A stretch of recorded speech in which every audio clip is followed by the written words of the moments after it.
The Chiefs backups give some and lose some. It all comes away, and the first preseason game is in the books. The 23 campaign is off and running. What happened, what happens next, and who stood out today on Locked On Chiefs?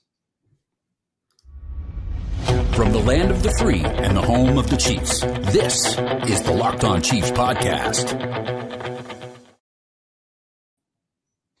Thank you, everyone. Welcome back. Thanks for joining us live post-game and making us your first listen after this first preseason game is in the books. Check out another Locked On show for your next listen. We very much appreciate it. We're going to run down the events of today, what it means, and what we can look for going forward. Matt Derrick is here from Chiefs Digest, live post-game, giving us the inside analysis.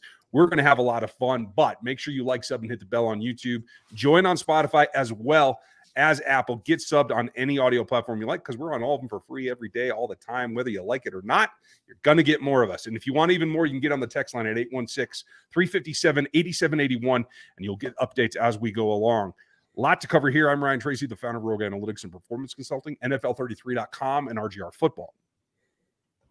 I'm Chris Clark from Chiefs Corner. Thank you all for listening. We do appreciate it. And Matt Derrick from Chiefs Digest. Welcome back, sir. I hope you enjoyed your time at camp and just a couple more days up there in St. Joe.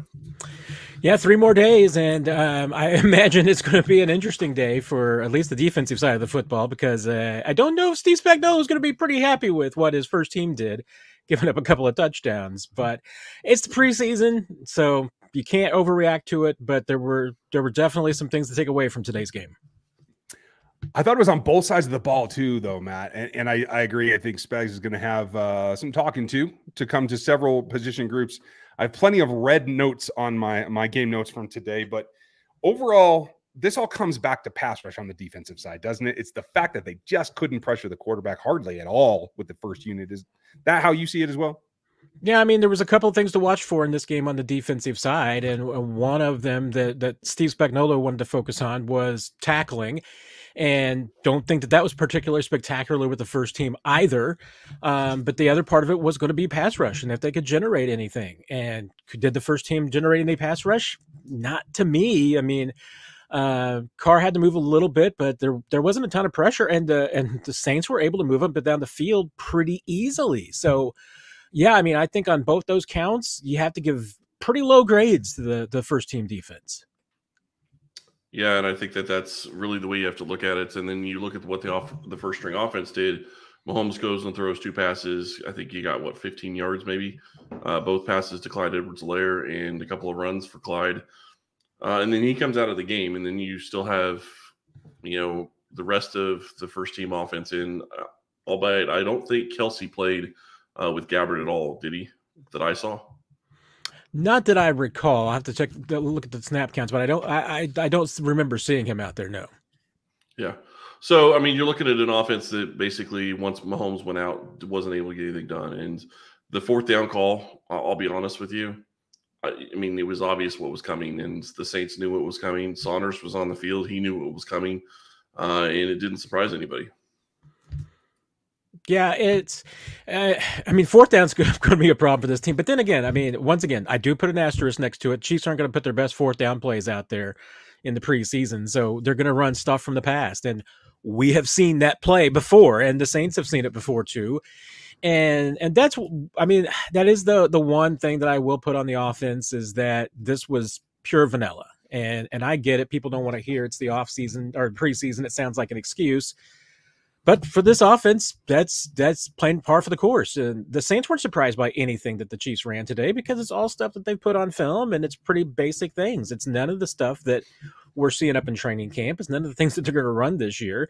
So that doesn't really concern me. And only seeing Mahomes for the one drive, that was expected. I wasn't expecting to see him back out there. If anything, I mean, I think there was some encouragement to take from the second team and especially the third team, because you know what, in the past, we've seen the Chiefs backup units get pushed around a little bit. And, this was the case where, nope, they came out and they did the pushing around on the road. So I think it speaks a lot for this team's depth, how well they played, because I have a lot of faith that the first team units are going to be just fine in the long run. I have to feel like that as well. I think you mentioned specifically the second team, and that comes along with the quarterbacks. And I think this offense kind of flows as the quarterbacks do. We'll talk about the running back situation coming up later in the show, folks. But Gabbert, Bichelle, I think, lifted a little bit, got things going that obviously Patrick didn't get into a rhythm or anything like that with the first string offense, but very different views of what happens. But I think for a game that is really Madden on easy mode, I think we have to remember that it's not just who's making the plays, but who they're making the plays against. And so for me, Gabbert's performance in moving the ball may not have looked as good as Michelle's, but I think it moved the offense more efficiently against a better level of defense that they saw. And I think that led to some of the wide receivers standing out. We're going to talk about the wide receivers in the next group, Matt. But quarterback play, they have 3 legit players, don't they? I mean, I think so. Yeah, the turnover that Buechele had, bad luck one. I didn't think it was also a great decision too, but that's what you're going to get with sometimes with some guys trying to make some plays. With Gabbert, I mean, hey, it was what it was. I mean, 4 of 8 passing. I mean, it was somewhat of a pedestrian performance. He missed Richie James on a really bad throw. I mean, that was a wide open throw that he had to James in the end zone. And then James bailed him out a little bit on the next play because then it was another throw that was not sharp, but Richie James made a great play on. But hey, Gabbert's line, you look at it, it was solid, and that's what he's been. I mean, that's how I describe him in training camp. I mean, is he Patrick Mahomes? No, he's not. I mean, he's not going to be, but is he somebody who goes out there and you can tell, can competently run the offense, that you can do a few of the things that you do with Mahomes, but has a lot of comfort in an offensive style like this that can run the show if he needed to for a short period of time? Yeah. I mean, Gabbert has shown all of that. And I don't think there's any controversy. I mean, I think that this is a very well-established 4-quarterback rotation as far as who's in what slot, and nothing preseason-wise other than injuries is going to change that. Well, I understand what you're saying, Ryan, and I get where you're going. I just didn't think Gabbert looked very well. I think that he stared down his first receiver every single time, and that's where he went with the ball. It looked like, at least from what I saw, and I went back and rewatched some of the plays, it seemed like he was going to the first read every single time, and you can't do that at this level. Now, whether or not it's because he's not comfortable with the offense and the players, that's possible. And he did get a touchdown, and he did move the team a little bit, but you can't continuously do that and be successful in this league. And you're right. Matt, you said Buechele's interception was unacceptable. It was. I just thought he played a little bit better. And yes, it was a different level of competition, but lots to talk about when you start looking at the wide receivers, which we're going to get to here in a minute. Yeah, there's a ton. And, Richie James' performance, Justin Ross' performance, a number of guys stood out in ways that maybe affects how those quarterbacks look. We're going to get to that right after a word from our pals. August is here, and that means the official start of fantasy football drafting month right now. Underdog's the easiest place to get all your fantasy football and the best place for best ball. Best Ball's the mania for is right now. It's the largest fantasy football tournament ever. Get in the championship ready for your home league by using Best Ball from Underdog Fantasy. All you do is draft one live snake draft, no waivers, no trades. Underdog sets the best lineup for you every single week. Try it out with Underdog's Best Ball Mania Tournament. The largest fantasy football contest of all time is back, and it's bigger than ever. There's $15 million up for grabs in total prizes, including an absurd $3 million to the winner. Last year, the winner drafted their team in July. Visit UnderdogFantasy.com and find them in the App Store and sign up for their promo code Locked On. That'll get you your first deposit doubled up to $100. That's Underdog Fantasy promo code Locked On to get double your first deposit up to $100. Check out Underdog today. Fellas, whether it's hype or whether it's actual development, the storyline of camp has been these wide receivers, who could make it, how many do they have to keep, and where's it all going? And I don't think we got much clarity today because everybody seemed to take a step forward that we kind of expected. Matt, I want to start with you and the interpretation that I've gotten tons of questions on social media, and folks, you can always hit us on social media. We'll let you know where they are here later in the show. There's players that stood out, 3 in particular. I think we've talked about the guys that didn't is the question mark. And people are asking, Sky didn't play very much. What happened to MVS? Is Justin Watson not going to be on this roster? Matt, can you tell us, are they pretty much still the top 4 guys here?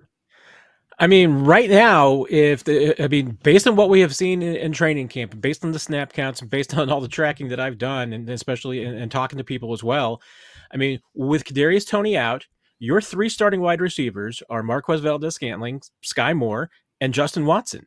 The fact that you saw those 3 guys primarily on the first drive, and that was it, or you didn't see them at all, that's pretty good indication about where they are on this team. I mean, and that's that you get the guys out quickly that are going to be making this team and that are going to be your starters and people that you're counting on.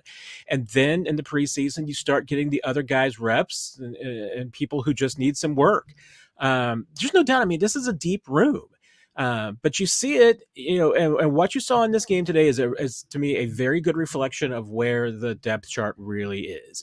You saw Justin Ross, you saw Rashee Rice coming in, in the second quarter, getting some more reps with the second team. That's exactly where that they are.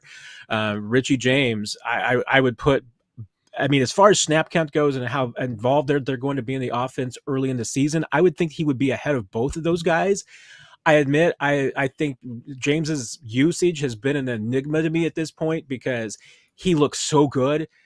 You look at his film from last year and you just look at his metrics. I mean, this is a good receiver. I mean, he should be a guy who's going to be, is he a 1,000-yard guy for this team? No, that's not what he is. But is he going to be reliable and catch pretty much everything you throw in his direction? Yeah. So, I mean, I think that's the guy who's going to end up being the number 4 guy eventually in this rotation, but the other guys are going to get some work. This also showed, who are guys to watch for the future. Nicky Remigio, hey, there's no doubt. I mean, he's a great talent. He is really impressed.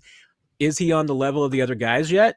No. And, but that fact that he's able to go out and have the performance like he did today against, a number 3 defensive guys, yeah, that's what you're supposed to do, if you're going to be, at that level. So, hey, for Nico, it was a good performance.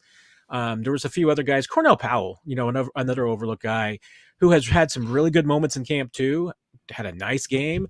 But is he further down the list? Yeah, I mean, it's a tough haul for any of those guys to make the 53, but practice squad, that's a different topic. They're definitely in the conversation.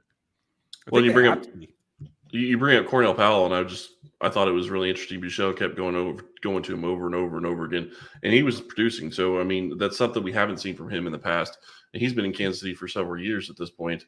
And Remigio, you made a great point. Going up against the third string, that's what you got to do in that situation. But the other side of that is Andy Reid always says, talking to players, make sure you're putting on film enough for other teams to make them want to come get you. Because honestly, we've talked about it. Unless there's injuries, they're probably only going to be able to keep 7, and that's going to be a stretch at this point. But I think they're going to have to keep 7. Yeah, I mean, barring any more injuries, that might change the equation too. But I have a hard time leaving 7 receivers off this team. I mean, I think they're going to have to do that unless something really changes. I think all 7 of those guys are going to force them, like you said. I mean, Andy says, force us to make you keep you, and if not, make it easy for somebody else to pick you up. I think those 7 guys are absolutely going to make it necessary for the Chiefs to keep them. And then the question becomes, how does that affect other guys? Because if you're keeping 7 receivers, somebody else you can't keep, whether that's a 4th tight end, whether that's a 6th cornerback, 5th safety, it's going to come from somewhere else. I think you bring up a good point, and as we balance that out, certainly Ross looked he's all over my notes, and I scored the touchdown, looked good doing that, looked good at a point of contact on another pass, is a guy that I think also deflected that ball up, that got the interception, was out of place a couple of times, was open a couple of times where he didn't see the ball, and that shades everything. But clearly he's in that group. The question becomes, who can you get to the practice squad? Do you have to worry about? I feel like 7 is a must at this point, the way everyone played, including Rashee Rice, who had an up and down day, but I feel like recovered more than he let go. So I'm feeling great about him as well. I think the question then becomes, is what happens at the tight end position? As we talked about earlier, the 4th down play with Blake Bell, which is really his best aspect he brings to this roster right now. If that's no longer effective and not going to be used going forward, what does that do? Can you afford to keep the 4 tight ends? I thought Bushman had a couple of nice plays. I think he's probably right behind Bell or right even with Bell right now. But I don't know that that's enough to say you have to have 4 unless the volume of 13 personnel is going to be paramount, Matt, can you see right now, if there's 7 wide receivers, could they really only take 3 tight ends? They could very well. And, and there's a lot going on in that tight end room. I mean, one, Jody Fortson's dealing with the dislocated shoulder. That's not something that typically is going to keep you out long term, but they are going to keep, be a little bit more protective in the preseason rather than rush him back. So that probably explains a little bit about why he hasn't been back yet. But that injury and his injury history is a concern. The one thing with Blake Bell is he's got, when we talk about making those decisions at roster cut down and, whether if you need to get a guy onto the injured reserve, like the Chiefs have done at the beginning of the season, and you need a guy that you can, cut for a couple of days and then sign back, Blake Bell's got the best contract of anybody to do that. So, that might be a point in his favor as far as maybe he doesn't make the 53 initial, but sticks around. But then Matt Bushman, has looked really good, but has had a couple of inconsistent moments, and he had them again today. Although I don't put that offensive pass interference on him. That was a terribly weak call. Terrible call. He had a drop that was on him, but the PI, no, not his. But, the one thing the Chiefs have going for them is that they've got Travis Kelce and they got Noah Gray that they rely upon and look good. And they both have had great camps. But after that, you've got a lot of question marks. And the Chiefs are going to run a lot of 13 personnel. There's going to be a lot of 3 tight end sets. That's a look that they really, really like. It's just who's going to be that third most consistent target and who's the guy that can help them the most. And the thing is that all 3 of those guys, Bell, Fortson, and Bushman, all do things a little bit differently. They're all a little bit different flavors. So I think it's going to be tough to decide.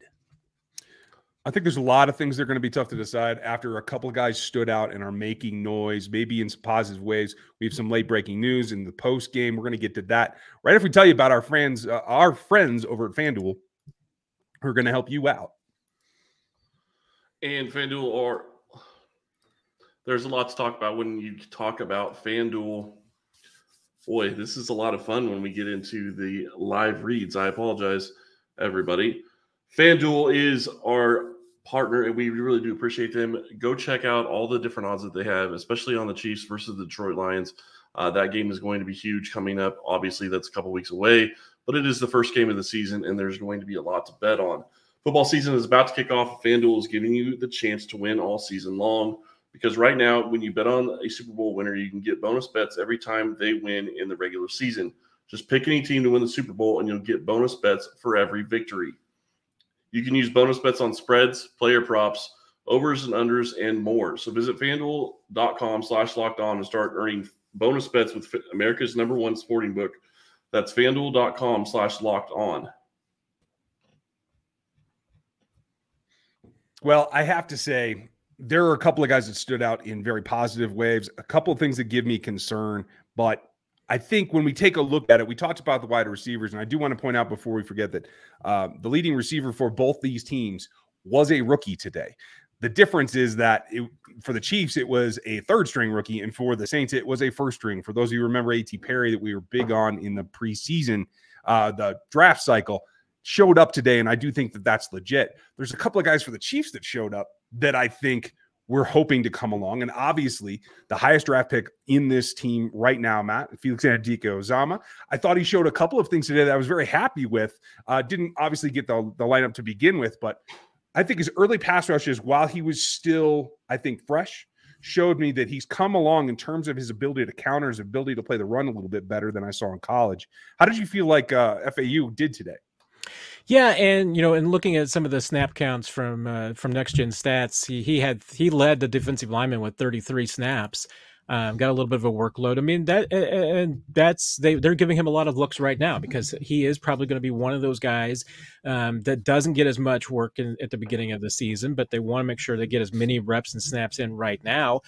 To kind of figure out exactly what you're mentioning, what he do and what he can't do. I mean, it's entirely possible that in these 3 preseason games that Felix can play himself into more playing time. He could earn a little bit more work early on. But my gut is, from basically what we have seen in St. Joe, that there are other guys ahead of him right now. Now, remember, too, I think it's important, some of the things you mentioned he did well. Remember, he's starting out behind because he did not have an offseason program. He was on the sidelines with that hand injury. So he's still really picking up a lot of things. But I don't think there's any doubt. He's been ascending. So he's moving in the right direction. I think he is getting better. But I put him on a kind of a maybe a little bit slower course than Karlaftis was last year. Because remember, Karlaftis did play a lot early in the season. He just became more productive in the second half. Felix might have a little bit less playing time. Maybe he gets pushed in more because of the situation with Minihue. But I think he probably sees a little bit less playing time. But I still think the second half of the season is what you're really circling and hoping that Felix can be a contributor.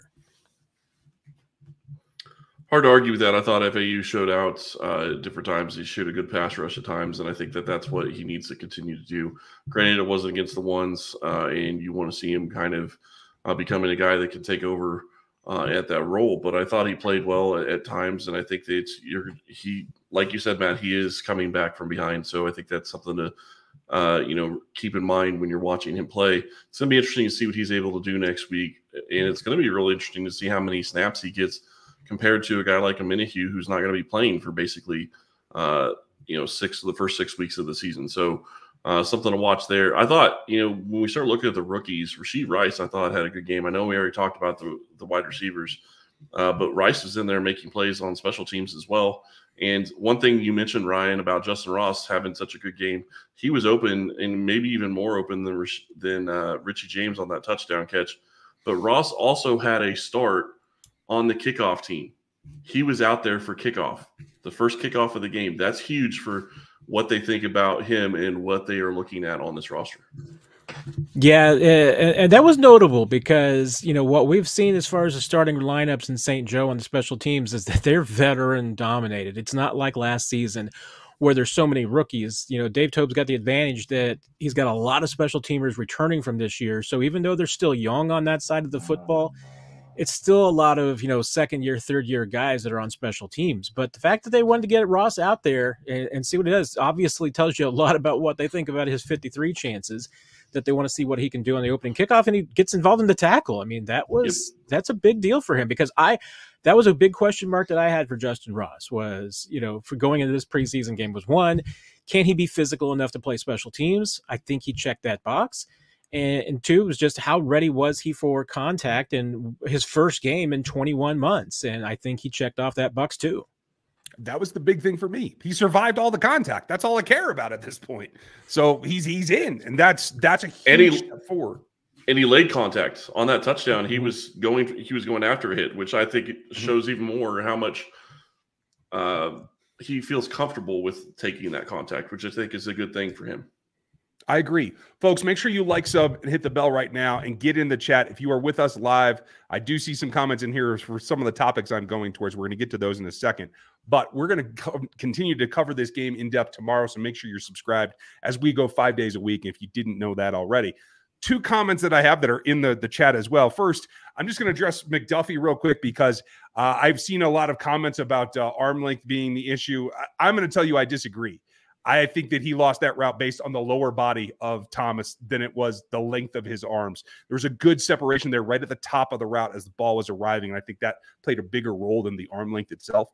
But the other one that I do agree with a lot of the chat is I think the spotlight on CEH to start the only first-team drive was very, very dynamic and I think very specific to put a flag out there that this is a guy that can do something for you, maybe not necessarily for us, but this helps, I think, in trying to generate any kind of interest across the league. Matt, am I just seeing stars here as these rose-colored glasses?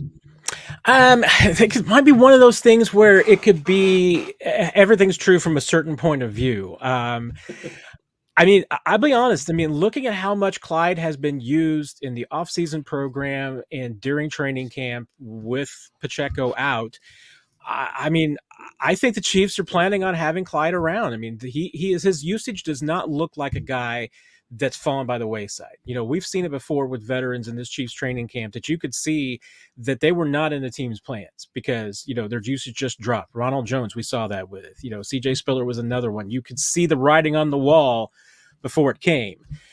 With Clyde, it's the exact opposite. And I don't remember the last time that the Chiefs have featured a running back this much in training camp that hasn't been a guy that they kept.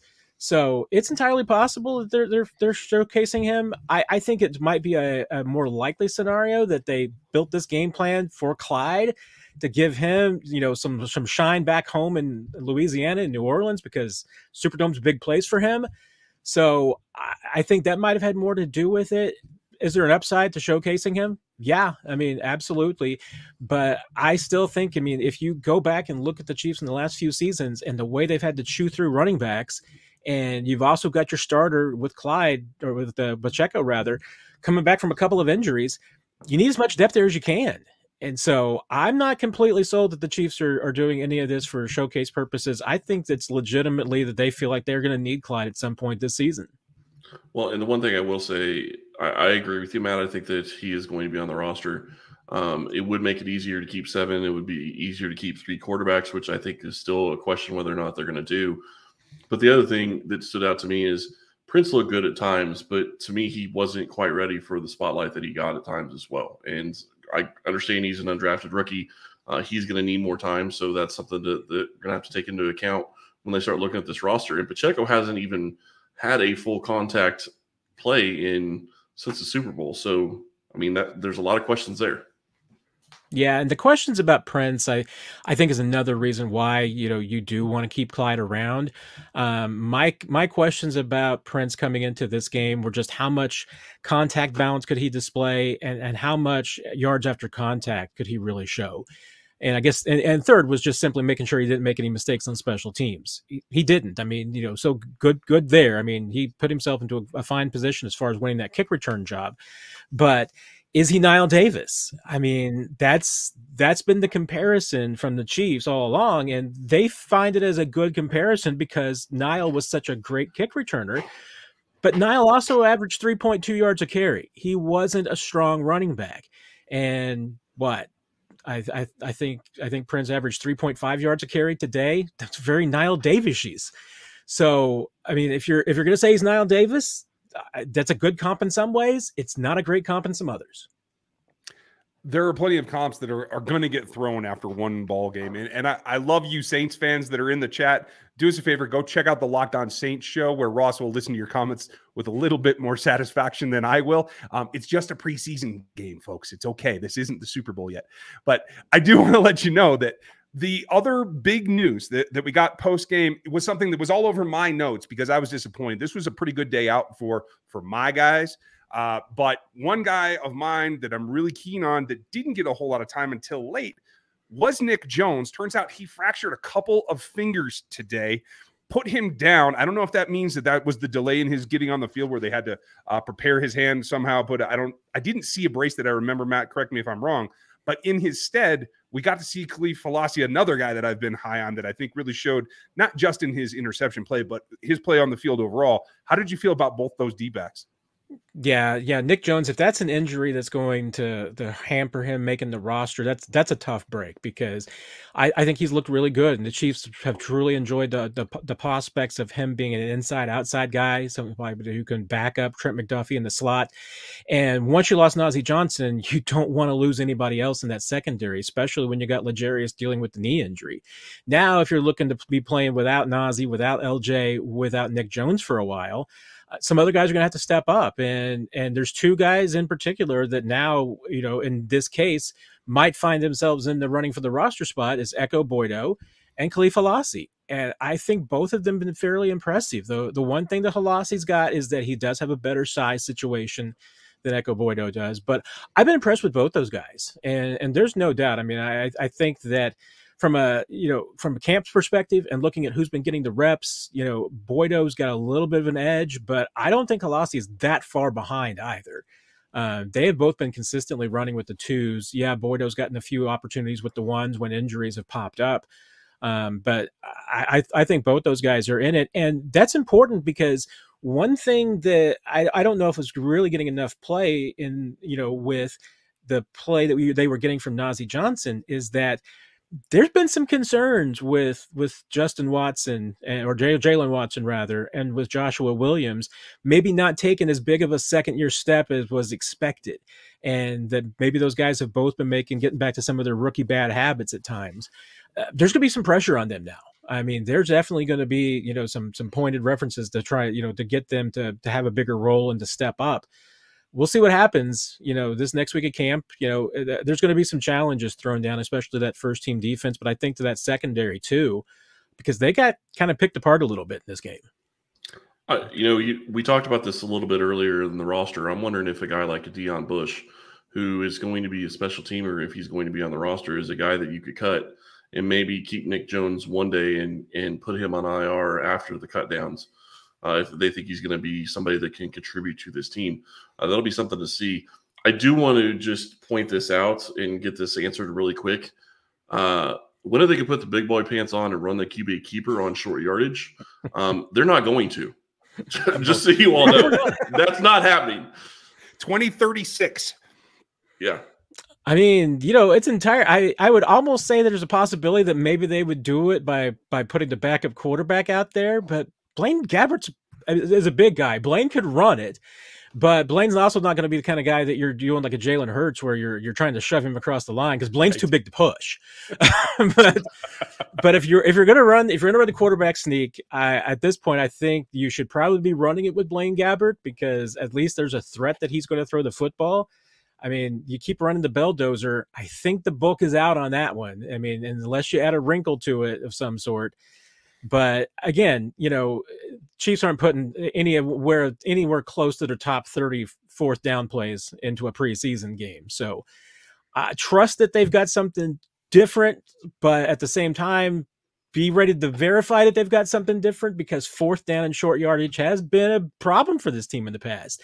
And I know I get the biggest criticism is why take the ball out of the hands of the best player in the NFL on fourth and short? And I don't have a good answer for you for that.